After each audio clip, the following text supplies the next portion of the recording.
If there had been any hopes that Israel's decision to restart strikes in Gaza would be isolated and short-lived, well, those hopes have been dashed as deadly strikes have continued into a third day.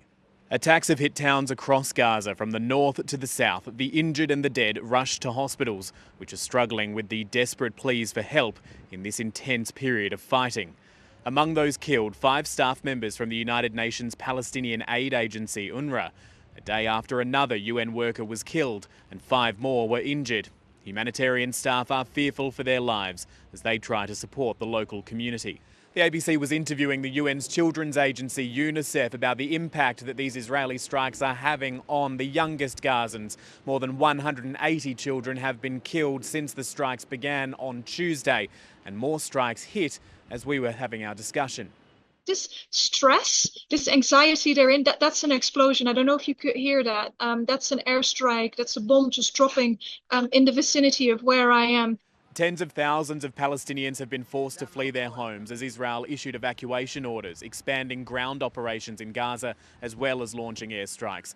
Many of those fleeing have done so dozens of times before. We are so tired, I wish we could die.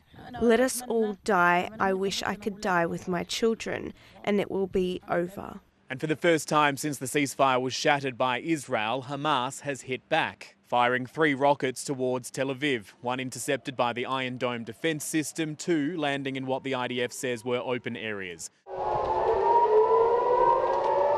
In the early hours of the morning, warning sirens rang out in Tel Aviv and here in Jerusalem as the Houthis in Yemen fired a missile at Israel. It was also intercepted. Israel, while launching its own strikes in Gaza, slamming those attacks. Let me be clear. Islamists, Hamas, and the Houthis, guided by Iran, firing rockets at civilians, aiming for maximum civilian casualties, is a war crime. Meanwhile, rallies against the Netanyahu government for restarting the fighting in Gaza have continued. Police and protesters clashing in Jerusalem near the Prime Minister's residence. Water cannon deployed as protesters threw metal barricades to the ground.